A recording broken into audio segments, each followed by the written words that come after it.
Assalamualaikum warahmatullahi wabarakatuh. Jumpa lagi bersama saya FA di BBS Bincang Bareng Sahabat. Nah, kali ini sahabat Ansor dimanapun Anda berada akan kedatangan tamu istimewa nih. Kita sapa langsung. Assalamualaikum Gus. Waalaikumsalam warahmatullahi wabarakatuh. Beliau adalah Gus Faruk Hamdi, Ketua Majelis Dzikir Rijalul Ansor DKI Jakarta. Gimana kabarnya Gus? Alhamdulillah. Semalam sudah ngisi podcast di sini Gus. Iya. Sekarang kita ketemu lagi ya. Balik lagi. Rupanya tugas MDS memang sangat berat Gus. Berat sekali nih. Oke sahabat BBS dimanapun Anda berada, sebelum kita memulai podcast kita pada kesempatan kali ini, jangan lupa like, subscribe, dan komen channel Gerakan Pemuda Ansor DKI Jakarta agar terus mendukung konten-konten dan kreasi yang kita suguhkan buat kalian semua. Dan tak lupa kita endorse dulu buat pemirsa dimanapun Anda berada, Gerakan Pemuda Ansor wilayah DKI Jakarta memiliki produk air mineral yang sangat bagus buat kesehatan dan buat masyarakat khususnya di wilayah DKI Jakarta, lebih khusus lagi warga Tebet dan sekitar. Kalau pingin minum air gratis, datang langsung ke kantor pimpinan wilayah Gerakan Pemuda Ansor DKI Jakarta, dan air ini sengaja dibikin gratis. Dan tak lupa bahwa kelebihan dari air ini memang berbeda dengan air-air yang lain. Kalau air-air yang lain mungkin hanya bicara soal thayyiban ya, halalan thayyiban, tetapi air ini juga selalu tiap minggu dibacain hizib Gus ya. Masya Allah. Selalu dibacain istighosah, didoakan agar siapapun yang minum air ini senantiasa diberikan kesehatan oleh Allah Subhanahu wa taala. Jangan lupa sekali lagi buat sahabat-sahabat pemirsa ini berhubungan Anda berada, mampir ke kantor PW Ansor DKI Jakarta untuk sekedar meneguk air mineral yang berkualitas. Kualitasnya bukan sisi kesehatan saja, tetapi berkualitas dunia dan akhirat. Amin. Oke, sahabat pemirsa dimanapun Anda berada, tema kita pada kesempatan kali ini adalah ngabuburit di jalanan Jakarta.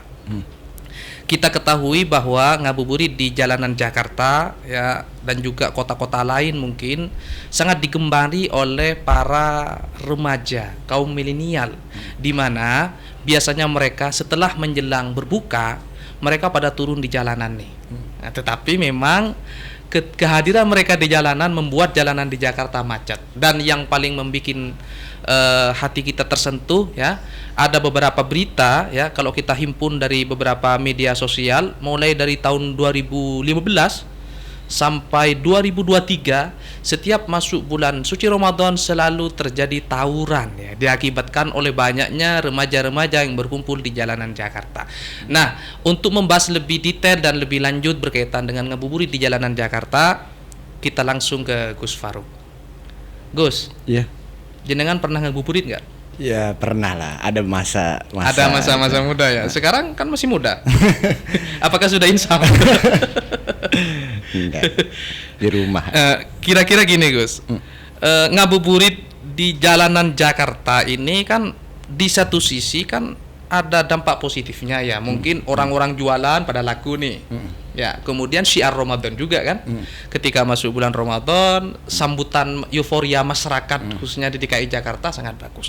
Tetapi saya pikir juga ada dampak negatif nih Gus, ada tawuran, jalanan bikin macet. Nah, kira-kira menurut Gus Faruk seperti apa enaknya ini ngebuburit seperti apa kira-kira ini? Ya, pertama ngabuburit itu kan tradisi masyarakat kita di Indonesia ya, ketika menyambut datang bulan suci Ramadan, kegembiraan, kesenangan, euforia dirasakan semua oleh umat Islam yang ada di Indonesia. Tapi ada juga sisi positif, ada juga sisi negatif. Sisi positifnya juga banyak. Pertama, ketika orang ngabuburit itu ada nilai silaturahmi, dia ketemu kawan-kawannya, Kumpul sesama alumni ya, negor, dia salaman kan dapat pahala segala macam. Turun rahmat ya Allah.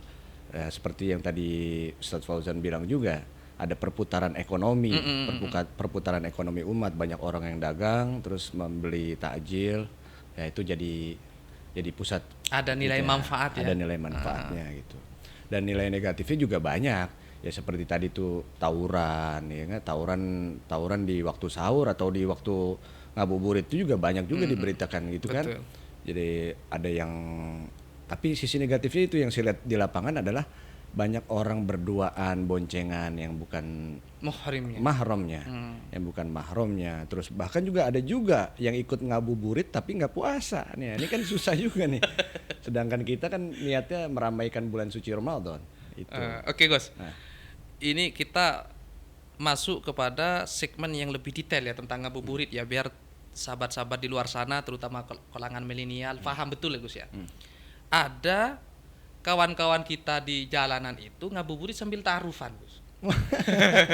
Persiapan ketika lebaran nanti ketemu dengan calon mertuanya itu gimana kira-kira, Gus? ya kalau udah masuk ke situ kan sebenarnya wilayahnya kalau ngabuburit sekalian ta'arufan gitu. Ya satu hal yang beda saya bilang. Kalau mau ta'arufan ya ketemu langsung di rumahnya bersama orang tuanya, bukan di jalan gitu. Kalau ketemu di jalan mah ketemu siapa gitu. Itu nanti lebih pada pacaran gitu. Bukan, Beda ya Gus, beda. pacaran dengan ta'arufan. Iya sebenarnya sih istilahnya aja beda, cuman kenyataan di lapangan juga sama. Selagi ya gimana ya? Ya menurut saya sih pacaran, ta'arufan, ya ta'arufan kan istilah dalam Islami yang mungkin memang kenyataan di lapangannya memang ada yang ketemu, ada yang nggak ketemu gitu. Apalah istilahnya ngasih CV gitulah. Ta'arufan yang dibenarkan oleh agama itu seperti apa, Gus? Kira-kira, Gus? Ya sependek pengetahuan saya ta'arufan yang dipandang oleh kacamata agama ya dijodohin nih misalnya nih saya punya calon nih gitu, antum punya calon nggak gitu, saya jadi jembatannya ya gitu. Nanti ketemuannya sekali aja, nanti silakan istikharah dan musyawarah, kalau cocok udah gitu. Oh, berarti ta'arufan yang dibenarkan oleh agama bukan ta'arufan yang viral Bukan. di kalangan anak muda, Oh, Gus ya? iya, bukan. Kan sekarang itu kan banyak orang pacaran tapi alibinya ta'arufan. Itu dia. Terus bagaimana ini, Gus? Mencampur adukkan. Misalnya kan kalau misalnya ngabuburit niatnya dakwah misalnya ya, saat atau dikemas dengan safari dakwah atau kita bikin kegiatan-kegiatan sosial keagamaan di pinggiran jalan dalam rangka agar masyarakat dalam tanda kutip mungkin masih ada yang belum berpuasa, ada yang belum ikut-ikutan sholat tarawih, nanti tertarik dengan kegiatan-kegiatan itu, Gus. Nah, kira-kira campur aduk antara kepentingan dakwah ya dengan kesempatan-kesempatan yang biasanya dipakai oleh anak-anak muda ini seperti apa, Gus? Artinya gini, kita tidak bisa melarang ngabuburit karena memang ngabuburit itu ada sisi positifnya ya. Tetapi tidak bisa pula dipungkiri bahwa ngabuburit itu juga ada nilai-nilai mudaratnya. Nah, kira-kira gimana ini, Gus? Ya apa ya, kayak misalnya tadi ngabuburit itu membagikan takjil, itu kan salah satu strategi dakwah. Mungkin dari orang-orang yang di jalan kita bagikan takjil, oh ada apa nih gitu, gue nggak puasa kok gue dibagiin takjil gitu. Oh ini agama mengajarin gue, oh gue dibagiin takjil, seharusnya gue malu nih gue nggak puasa dibagiin takjil gitu. Besok gue mau puasa gitu, walaupun nanti destinasinya ya dapat makan gratis gitu.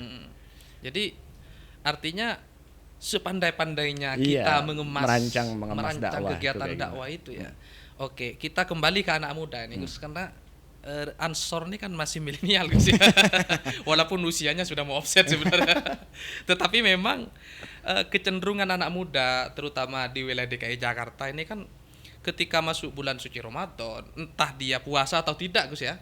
Atau mungkin agamanya berbeda, Gus. Ya, saya pikir yang menikmati euforia Ramadan bukan hanya orang Islam saja, tetapi banyak saudara-saudara kita non Muslim di luar sana yang ikut memeriahkan, atau dia ikut jualan ya, omsetnya naik ya, kemudian juga dia memanfaatkan fasilitas-fasilitas yang ditawarkan oleh teman-teman yang dakwah di lapangan. Nah, kira-kira nilai poin penting dari dakwah ngabuburit ini seperti apa, Gus? Ya itu saya bilang tadi nilai positifnya banyak. Pertama silaturahmi, kedua kita menebarkan kasih sayang gitu. Oh, artinya kalau misalnya teman-teman di luar sana ingin ngabuburit harus dibumbui dengan program-program ini, Gus, misalnya boleh bagus sekali ketemu antar sesama alumni, iya, ya betul, kan? Nongkrong antar sesama penggemar ikan koi dan lain-lain, Gus ya. Iya, Artinya Vespa. biar ada nilai manfaatnya, Gus ya, betul. biar tidak hanya sekedar membuat macet di jalanan, Gus ya. Oke, kira-kira, Gus, menurut Gus Faruk, apa rekomendasi Gus Faruk untuk pemerintah wilayah DKI Jakarta ya menyiasati agar kecenderungan anak muda ini tetap terfasilitasi dengan baik, tapi pada sisi lain juga meminimalisir kemudaratan yang terjadi.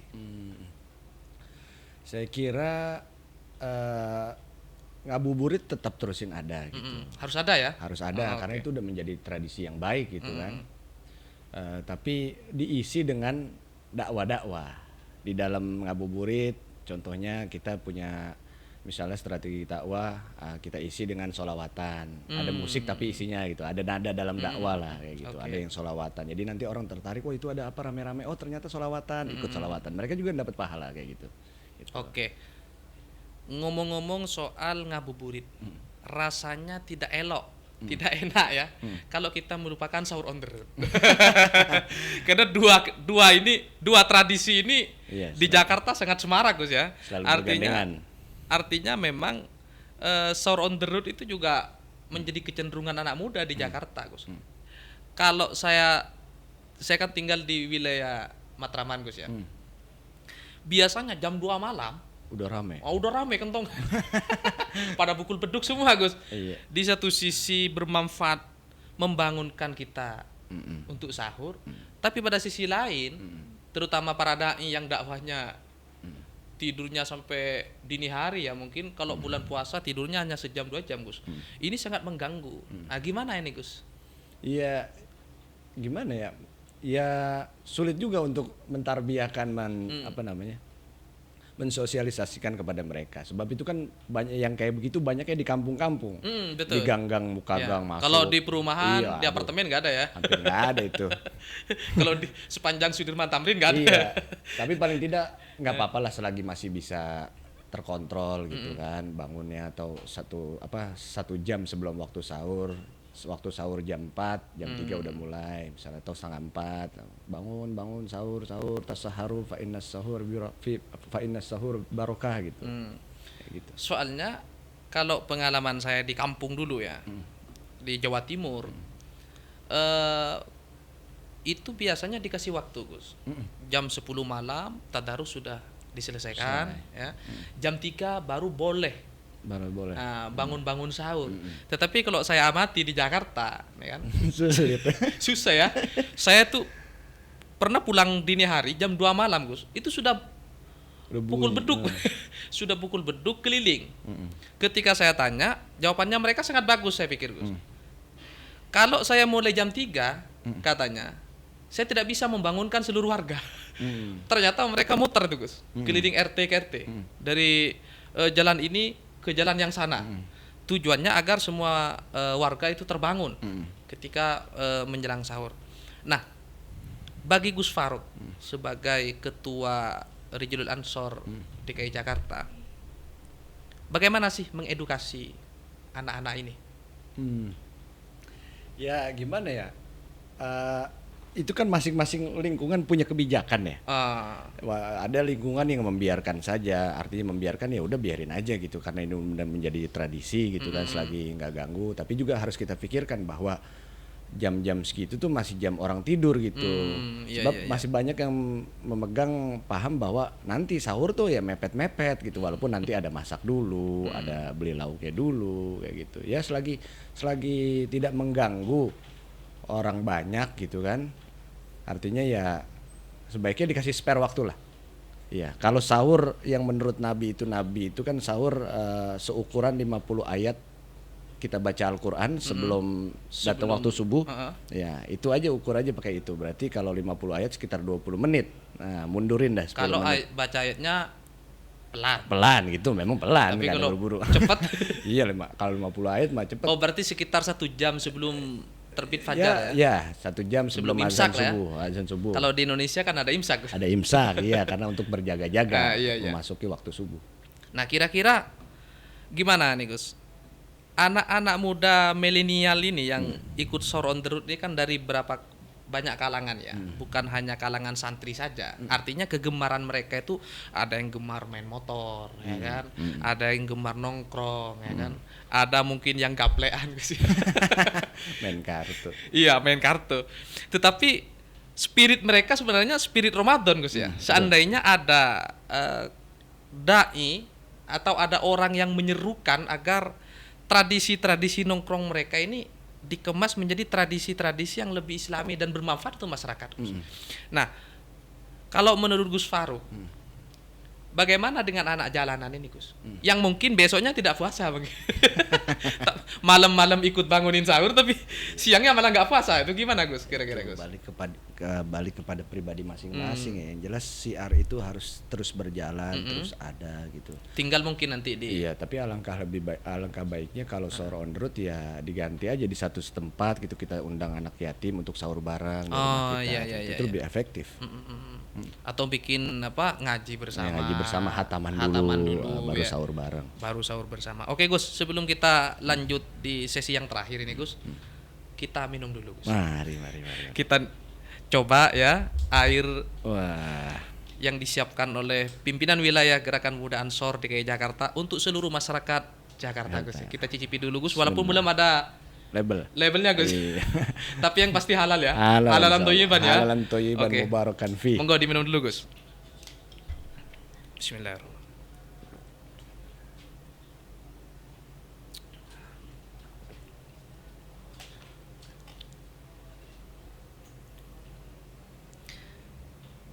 Oke, rasanya gimana, Gus? Alhamdulillah nikmat. Nikmat ya? Nikmat ini. Nikmat dan juga membuat sehat. Sehat. Sehat lahir Batinan. batin ya. Lahiran batinan. Batinan. Artinya air ini memang cocok dikonsumsi oleh siapapun ya.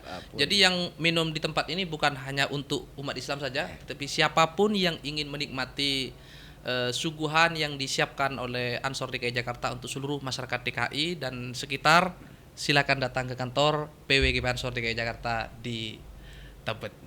Gitu, Gus ya. Oke, kita masuk ke segmen akhir, Gus. Kita sekarang ngomong soal tadarus, Gus. Nah, kita tahu bahwa Jakarta ini kan memiliki banyak sekali masjid dan musola. Secara otomatis juga membutuhkan banyak sekali dai ya atau pedakwa yang menjaga masjid-masjid ini, Gus. Nah, realitas di lapangan banyak sekali masjid-masjid atau musola, dan tentu ini menjadi PR kita semua, Gus ya. Di mana masyarakat itu yang mungkin dalam tanda kutip ngajinya belum begitu baik, tetapi memaksakan tadarus melalui pengeras suara dan nyaring, Gus. Nah, menurut pandangan Gus Faruk seperti apa? Wah, itu jangan dikasih ruang yang gitu, suruh ngaji dulu gitu. Nanti kalau udah siap baru tampil gitu kan. Biasanya kan di musola-musola, di masjid-masjid kampung kita di Betawi kan ada yang ngajarin ngaji gitu. Itu yang ngajarin itu yang tanggung jawab akan itu.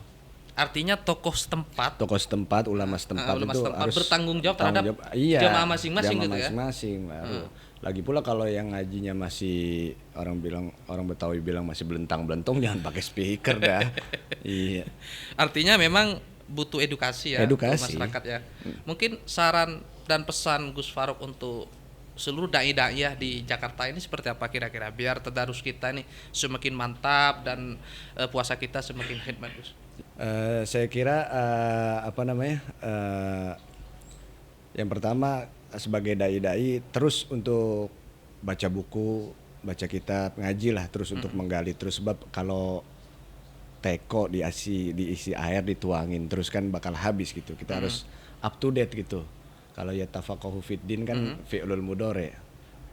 Ya dulu halan au mustaqbalan. Jadi harus terus ngaji agar bisa ada pencerahan, ada sesuatu hal yang baru yang bisa diberikan kepada umat gitu. Tentang ya Ramadan nih bicaranya bukan lagi surga dan neraka, bukan lagi bicaranya ampunan. Itu betul substansi agamanya seperti itu, tapi ada hal-hal yang baru yang harus bisa dibagikan kepada umat. Saya kira itu. Oke, Gus. Rasanya perbincangan kita sudah ngalur ngidul.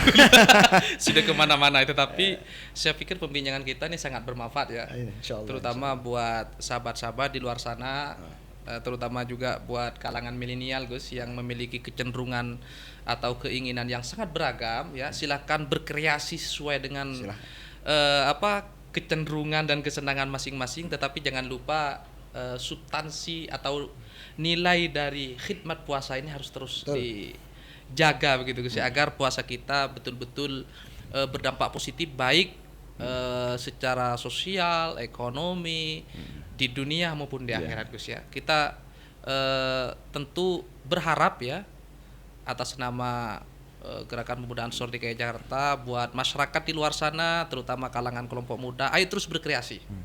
Terus berkreasi, silakan ngabuburit, silakan suron terut. Yang penting jangan sampai tawuran gitu Gus. Iya, jangan sampai Mungkin tawuran. ada pesan-pesan terakhir nih buat yang terbiasa tawuran Gus. Buat yang biasa tawuran mau ngapain lagi lah, tawuran udah bukan masanya. Sekarang udah harus balik ke agama, kita udah harus beribadah, berkarya. Artinya tawuran sudah tidak keren lagi. Udah gak keren lagi udah. Sekarang ngaji yang keren udah. Ngaji. Artinya keren itu jika berprestasi gitu Jika ya. berprestasi, Ngajinya bagus, ngajinya puasanya full 30 hari gitu guys ya. Insya Allah. Oke, buat sahabat pemirsa dimanapun Anda berada, perlu diketahui bahwa podcast Gerakan Pemuda Ansor Wilayah DKI Jakarta ini selalu live di channel khusus Gerakan Pemuda Ansor DKI Jakarta setelah sholat tarawih. Jangan lupa ikuti terus kegiatan podcast Ansor DKI Jakarta ini, karena konten-kontennya akan selalu memberikan edukasi yang terbaik buat kalian semua. Jangan lupa like, subscribe, dan komen channel Ansor DKI Jakarta agar kita terus bersemangat untuk terus berkarya. Cukup ini saja yang bisa saya sampaikan. Terima kasih atas segala perhatian. Wallahum muwaffiq ila aqwamit thoriq. Wassalamualaikum warahmatullahi wabarakatuh. Sampai jumpa.